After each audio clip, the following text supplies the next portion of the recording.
Olá, seja muito bem-vindo ao Band Entrevista. Estamos em época de quarentena, de confinamento. Muitos estão aprendendo a lidar com a distância de pessoas amadas, com a solidão. Não está sendo fácil para ninguém. Sem dúvida, a tecnologia ajuda a diminuir a distância e até amenizar a saudade em épocas de pandemia. Mas é importante estar atento à nossa privacidade, à intimidade da nossa família, principalmente das crianças. É comum ver uma exposição nas redes. Exposição, por sinal, que sempre existiu, mas que vem aumentando. O problema é que pode ter pessoas maldosas em busca de um deslize, uma informação a mais para praticar golpes ou até mesmo fazer coisas piores. E para falar sobre este assunto, nós convidamos a advogada especialista em crimes cibernéticos, Hanna Gomes. Olá, Hanna. Olá, eu que agradeço o convite. Uma honra participar aqui do programa com você. Bom demais. Muito obrigada pela sua participação. Falando de um assunto tão importante nessa época de pandemia, onde as pessoas estão usando mais a tecnologia, as redes sociais. O público e o privado se confundem na internet? Exatamente, né? Como você adiantou, essa sensação de confinamento e a imposição do isolamento social trouxe a gente mais para dentro de casa, né? Como uma imposição pública mesmo, dos setores públicos. E isso fez com que a gente faz no nosso dia a dia, o uso da internet, o uso dos aparelhos eletrônicos seja mais constante. E com isso, a gente confunde exatamente o que seria público, que a gente teria a capacidade de publicar sem prejuízo da nossa liberdade, da nossa dignidade, da nossa segurança e privacidade, com aquilo que realmente devemos nos preocupar, com a nossa segurança, a nossa privacidade, o interior da nossa casa, os nossos pensamentos, né? Nem sempre nós somos livres para expor tudo o que a gente pensa, sob pena de atingir o direito alheio. Mas isso sim se confunde no dia a dia. A gente percebe que as autoridades públicas já têm se preocupado com isso, com o que é público e o que é privado nas redes sociais, na internet, no âmbito virtual em geral. Interessante, você tocou num assunto que eu acho que é extremamente importante, é que nas redes sociais as pessoas acham que elas podem falar o que pensam, inclusive agredir outras pessoas, tudo em nome de uma verdade, de uma suposta verdade, né? E aí a gente vê que isso, muitas vezes, é crime também, né? Você está ofendendo outras pessoas. Não importa se a pessoa é pública, não importa se a outra pessoa não tem não tem uma exposição ali, mas é uma vida, é uma pessoa e que a gente tem que ter cuidado com as palavras, né? Isso, aqui nesse tema a gente tem uma confusão de princípios, né? Em que a gente tem a privacidade, liberdade, dignidade da pessoa, em confronto com o nosso princípio de livre pensamento, de livre dizer, né, da nossa ausência de censura no nosso Estado democrático de direito, mas nem tudo que a gente pensa, a gente ainda é livre para pensar. Sim. Mas nem tudo que a gente pensa a gente deve dizer, tanto na fala quanto na escrita, seja no ambiente virtual ou na vida pessoal, nas nossas relações interpessoais. Isso porque a gente pode cometer crimes com os nossos dizeres, com as nossas palavras. Né? A gente tem a figura do crime de ameaça, nós temos as figuras dos crimes contra a honra, como injúria, calúnia, difamação. Então, são dos mais diversos que, quando cometidos dentro do ambiente virtual, também tem punição. Uhum. A depender da exposição da pessoa que é vítima ou também do seu autor, essa punição pode ser ainda maior, a depender também do nível de pessoas, da quantificação de pessoas que tiveram acesso àquela informação criminosa, a pena pode ser majorada, né? Isso aí a gente vai entrando também nas fake news, né? No sentido da legislação, nós ainda não temos uma punição específica para fake news, mas ela também é passível de criminalização, de punição, processamento pelos órgãos do judiciário e uma punição dessa pessoa que perpetra informações falsas, seja de forma intencional ou não. Interessante isso, porque as pessoas às vezes pensam que a internet é terra sem lei, que você pode fazer o que você quiser, ou mesmo que você pode ameaçar outros por WhatsApp, que você pode ofender as outras pessoas por WhatsApp. Então, ou seja, existe uma legislação para isso e pode ser enquadrado em outros crimes também, né? Exatamente. A gente ainda não tem uma legislação específica para o ambiente virtual, mas essas condutas, elas já são previstas na nossa legislação fora do ambiente virtual, mas que são passíveis de interpretação e serem amoldadas. Não passarão impunes, né? Como eu disse, a gente tem a figura da ameaça, injúria, calúnia, difamação. Nós temos a perturbação da paz, do sossego, da tranquilidade, por meio dos stalkers, que são pessoas que perseguem a outra dentro das redes sociais. Não existe uma legislação específica, mas existem outras legislações aplicáveis aos casos. Nós temos a legislação penal, nós temos o Código Penal especificamente, nós temos também as relações de consumo, por exemplo, você não pode denegrir a imagem de uma empresa, por exemplo, que você não gostou do serviço ou do produto e difamar aquela... Difamar não é o termo técnico, porque a empresa não tem honra, mas você não pode denegrir a imagem daquele número de CNPJ, daquela empresa, daquela marca nas redes sociais. Se você tem um problema, procure as áreas administrativas ou mesmo o judiciário, mas não chegue nas redes sociais e exponha todo o seu pensamento. Com certeza, não pode. Tem que ter um limite de tudo. E quem estiver passando por esse tipo de problema, qual é a recomendação? É pegar o maior número possível de provas, de prints e denunciar? Exatamente, né? O judiciário e até a parte administrativa também, seja no PROCON, seja numa delegacia para tentar ali remediar aquele problema, seja nos órgãos como, por exemplo, problemas com uma companhia telefônica, a Anatel. Qualquer problema que você tiver, você deve coletar provas, né? O nosso sistema aqui no Brasil só funciona através de provas. Para você confirmar aquele seu direito, você precisa prová-lo. E por meio da internet, a gente tem aí os prints, né, que a gente pode tirar, que é aquela foto da imagem da tela. Nós temos testemunhas que você pode chamar. Procure nas redes sociais por meio dos aplicativos, das ONGs, dos organismos que controlam o consumo, as notícias falsas, mecanismos de denúncia. Nós temos aí o 190, né, que é o mecanismo da polícia, o número de telefone da polícia, que é o mecanismo que a gente tem mais rápido que a gente pode ter em casa, o acesso a partir de casa, para denunciação de crimes. Também temos a delegacia eletrônica, que muitos desses crimes praticados na rede, né, no ambiente virtual, são passíveis de denúncia por meio da própria rede virtual de computadores, rede internacional de computadores, no site das polícias dos estados. Muitas vezes as pessoas pensam assim, não vou fazer nada não, vou perder um tempo danado, não vai dar em nada. É importante que as pessoas façam isso, isso também é cidadania. Sim, com certeza. Você tanto resolve o seu problema, você não vai dormir com aquele seu direito ferido, quanto você proporciona para o Estado mecanismos que podem fornecer informações para políticas públicas resolverem aquele problema, para melhorar a nossa legislação. Até criar leis, pois é. Exato, melhorar a nossa legislação, reforçar a atuação da polícia especializada, dos órgãos de controle, só a partir de estatísticas, de números que vão vir através das denúncias que nós passamos, que vão resolver esses problemas. Não tem como o Estado criar uma legislação se ele não souber qual é o problema que está acontecendo. Certamente, é isso mesmo. E a gente lembra que esse programa ele é gravado, mas você também pode e deve participar com comentários e sugestões de entrevistas. Anote o nosso WhatsApp 999769204. É isso, agora a gente faz um breve intervalo, é bem rápido, não sai daí, eu espero você.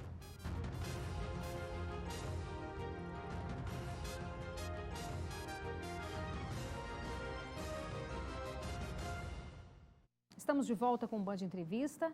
Hoje falando sobre a privacidade em tempos de coronavírus. Nossa entrevistada é a Hanna Gomes, que é advogada especialista em crime cibernético.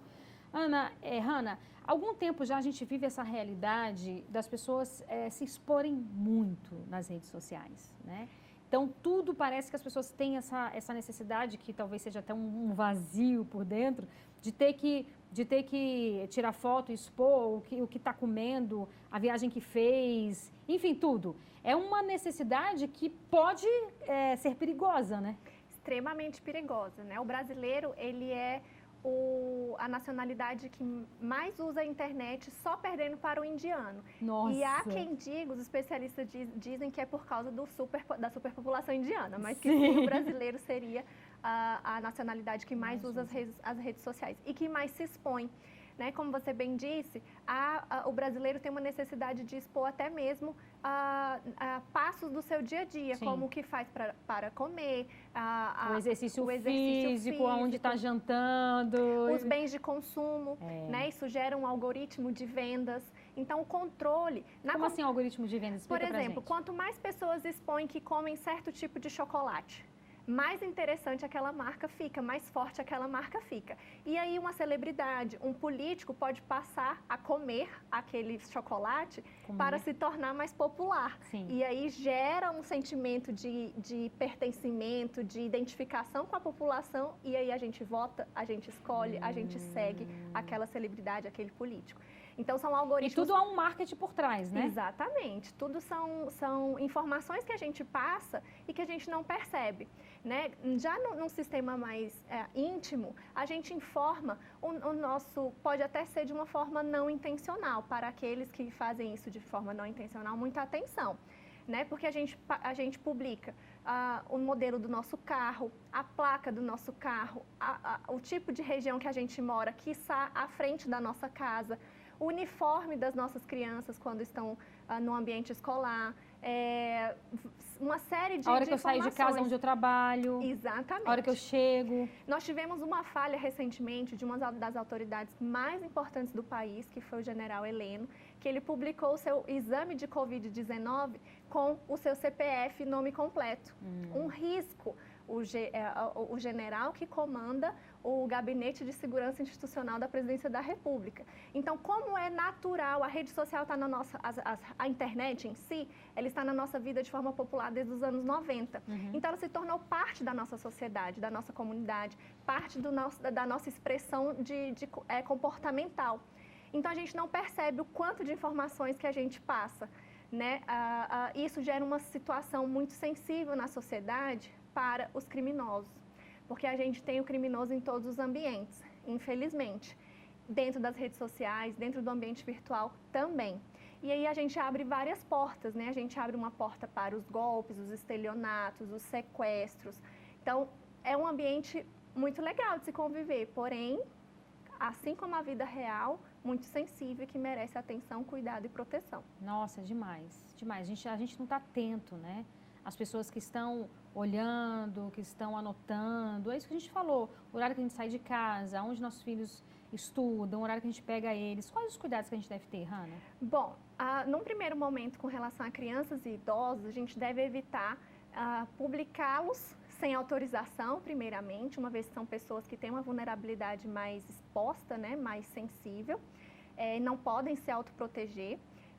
Por exemplo, como eu disse, o uniforme da escola, onde que a criança faz uma natação, onde que faz um curso de inglês, a casa do avô, o hospital em que aquele idoso frequenta, onde vai fazer um exame. Às vezes a gente marca até a localização e o horário que a gente está naquele lugar. Tem até lugares que para você acessar a internet, eles pedem que necessariamente você tem que dizer onde que você está, né? Um check-in que faz, não é isso? Exato. O que já presta um tipo de informação, uma coleta de dados para aquela empresa que fornece aquela internet. Sim. Né? Você já está fornecendo seus dados pessoais. Né? Tem aplicativos que a gente baixa também, que às vezes vem um pedido de autorização, você nem sabe o que está autorizando. Como, por exemplo, acesso à sua câmera, mas é um aplicativo de banco.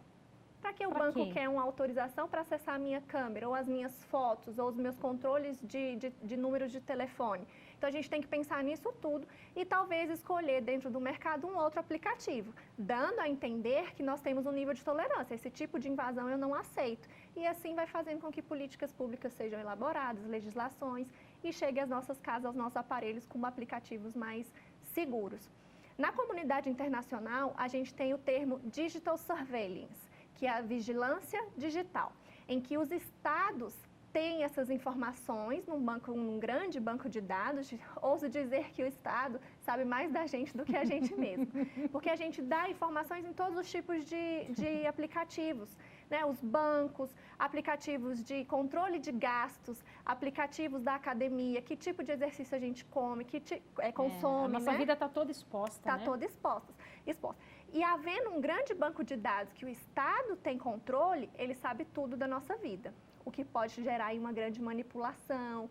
Como eu disse, das celebridades que a gente segue nas redes sociais, dos produtos que a gente consome, dos políticos que a gente vota, tudo isso pode ser um algoritmo manipulado para gerar aí os resultados que estados, governos, bem ou mal intencionados, tenham aí para nos oferecer. O buraco é muito mais embaixo, né, Ana? O problema é muito grande.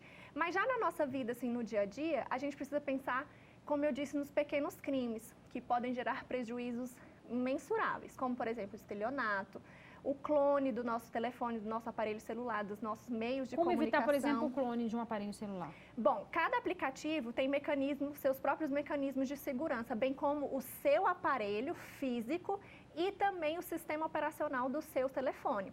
Então, você tem aí uma tripla camada de proteção que você deve acionar. Muitas vezes, por exemplo, com o WhatsApp, alguma outra rede social, você não acessa ou não autoriza a dupla verificação, o que é essencial. Esse eu já autorizei no meu. Que pede uma senha volta e meia, não é isso? Isso, volta e meia pede uma senha para saber se você é você que está acessando aquele seu telefone. Tem no WhatsApp, em todas as redes sociais já é uma obrigação internacional ter essa dupla verificação. O seu aparelho, quando ele pede a atualização do sistema, do software, também é um mecanismo de defesa. E o aparelho físico, né, jamais entregue aquele MEI, que é a identidade, né, o número de identidade do seu aparelho telefônico físico, o instrumento, para outra pessoa. Tenha ele reservado com você para casos eventuais de procura, de busca, de informação para as autoridades policiais, mas jamais entregue para alguém.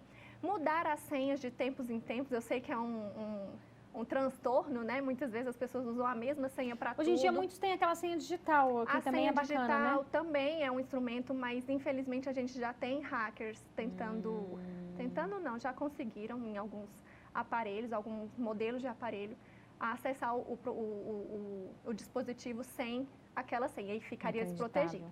Então, quanto mais mecanismos você conseguir colocar, melhor.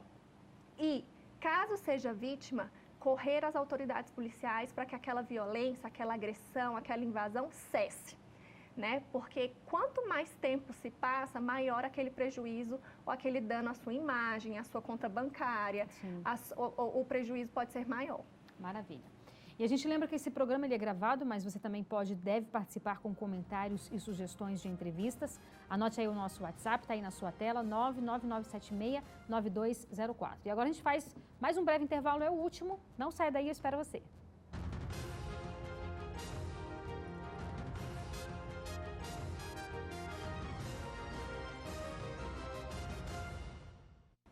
Estamos de volta com o Band Entrevista, hoje falando sobre a nossa privacidade em tempos de corona.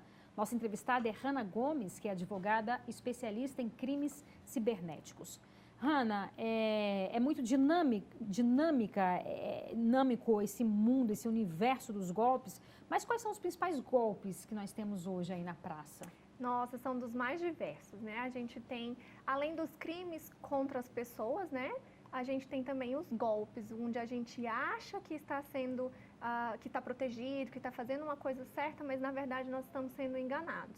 Nós temos estelionatos dos mais diversos, né? Estelionato emocional, nós temos estelionato com relação a questões financeiras, estelionato com relação à identidade, onde a gente tem perfis falsos adquirindo informações nossas quando a gente acha que é uma pessoa e na verdade é outra. Nós temos também os golpes financeiros e esses sim são os mais recorrentes, os que acontecem todos os dias. Todos os dias eu dou uma dica para minha família, para os meus parentes, para os meus amigos sobre os golpes financeiros. Então dá a dica aqui pra gente agora. Bom, hoje em dia tem sido muito comum o uso de um perfil que você já conhece, que você tem nos seus dados, às vezes só com a foto, mas não o número, e para solicitar uma informação ou mesmo um determinado valor, né? Dizendo que está passando um perrengue, que está precisando de ajuda. Poxa, meu amigo, estou precisando pagar esse boleto, mas não tenho dinheiro, estou precisando transferir, estou precisando viajar. Isso é muito comum. Muito comum. E no desespero a gente só olha uma foto. É uma foto de um conhecido. Ou o número, é o número de um conhecido. E imediatamente a gente, no nossa solidariedade, no nosso carisma, no nosso calor humano, a gente quer ajudar e a gente acaba caindo num golpe financeiro. Existem as fraudes em que a diferença entre o estelionato e a fraude é que quando a fraude acontece, você é totalmente dissimulado e aquela pessoa invade as suas informações, invade a sua conta bancária, O estelionato é quando você mesmo, a vítima, fornece aquelas informações enganado, né? Então, existe uma pequena diferença técnica, mas são estelionatos dos mais diversos e fraudes dos mais diversos. Para prevenir esse tipo de crime, jamais dê informações. Mude o nome dos seus contatos de irmão, pai, mãe, avó, trabalho. Amor, mude. marido. Amor, mude, é interessante mudar. Uma vez que aquela pessoa invadindo o seu dispositivo, ela não vai saber quem é aquela pessoa. Porque já pode chegar em você falando, amor, estou precisando disso. Irmã, quero um contato. Irmão, você pode me passar o contato daquela sua colega X? Então, isso tudo são informações que nós mesmos fornecemos para o criminoso, né? A partir da seara virtual, a gente pode aí cair no crime físico, em que esse crime, ele se passa para nossa, sai do mundo virtual e se passa para a nossa vida real. Por exemplo, os crimes que invadem nossas contas bancárias e perturbam aí a nossa rotina, o nosso financeiro. Os crimes amorosos, em que a gente acaba se envolvendo com pessoas que, na verdade, não são bem aquilo que dizem nas redes sociais. Seja um perfil falso, uma identidade falsa, seja uma região, uma nacionalidade, uma informação qualquer que não seja verdadeira, você pode estar sendo vítima de um estelionato e ter algum prejuízo. Seja ele financeiro, seja ele patrimonial ou mesmo emocional. Nós temos o nosso emocional protegido, né, por lei. Então, tudo isso causa um prejuízo. Qualquer prejuízo precisa ser diminuído, e isso só vai acontecer quando a gente passar a ter consciência do quanto de informação nós passamos pelas redes sociais. Então é muito importante a gente ficar atento a tudo, né? As informações. Eu queria falar um pouco sobre essa questão dos crimes amorosos, né? Que às vezes as pessoas são tão carentes, né? E querem tanto buscar uma companheira, um companheiro, que se deixa levar por mentiras que muitas vezes estão óbvias ali. Está na cara que a pessoa está mentindo. O que você pode dizer um pouco sobre isso? Normalmente, para quem está apaixonado, não se torna óbvio, né? Há quem diga que o amor é cego. Mas, quando a gente está nesse sentimento, nessa busca, assim como financeiro, com a ajuda de um irmão, a gente é tentado a ceder muito mais.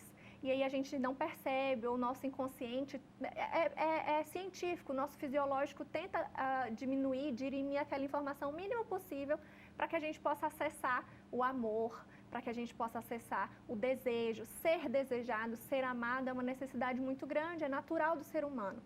Mas isso precisa ser racionalizado, a gente precisa ter cuidado nas nossas relações. E a partir desse ponto, eu chamo a atenção para os crimes contra a mulher, né? A gente teve um aumento aí, por exemplo, na cidade do Rio de Janeiro, de 50% dos crimes contra a mulher. Em Porto Alegre, 9%. Aqui no Distrito Federal também, 9% dos crimes que são perpetrados virtualmente contra a mulher. Seja difamação, calúnia, injúria, ameaça, invasão do dispositivo daquela pessoa, daquela mulher, do companheiro, perfil falso, invadir o celular, olhar naquela saidinha no banheiro o celular alheio, é crime, é invasão de dispositivo alheio, não pode. Se transformar num perfil falso para acessar informações daquela pessoa, também não Criatividade não tem limite, né? Não tem limite. Ainda não é um crime específico, mas é um crime de falsidade ideológica, né? Então, você pode sim ser punido, processado, punido e receber uma reprimenda da justiça, negativando o seu nome, devendo pagar uma indenização moral, uma indenização material para aquela vítima ou até mesmo entrar no sistema penitenciário. Muito bem. A gente está terminando. Eu queria só deixar um alerta aqui que, enfim, nessa falta de malícia, né, de atenção, muitos pais também colocam fotos de crianças nuas. Isso é perigosíssimo, né? Além de poder configurar um crime, né? A gente tem a privacidade das pessoas asseguradas constitucionalmente. Então, mesmo que a pessoa seja o pai, a mãe, o responsável, o tutor por aquela criança, ou idoso, ou pessoa com deficiência, ela tem o dever legal de proteger pela integridade daquela pessoa. Então, pode sim configurar um crime de autoexposição, um crime de difamação daquela pessoa, daquela honra, ou um crime de abandono de incapaz, em que você expõe aquela pessoa para além daquela dignidade, ferindo aí as garantias e os direitos fundamentais daquela pessoa. Infelizmente, os pedófilos estão aí, né, Hanna? Exatamente. E aí você cede informações. Não raro, o Brasil ele é alvo de ações das altas autoridades policiais, contra a pedofilia, tráfico de pessoas, tráfico de crianças, exploração sexual. É uma cifra velada, não é tão publicado, mas ela não é rara. Muitíssimo obrigada pela sua participação, viu? Foi muito enriquecedora para todos nós. Muito Eu que obrigada. agradeço. E o Band Entrevista de hoje fica por aqui. Muito obrigada pela sua audiência e companhia. A gente volta a se encontrar no próximo sábado. Eu espero você. Aproveite sua semana, tenha cuidado, fé, confiança e, se possível, fique em casa. Até mais. Tchau, tchau.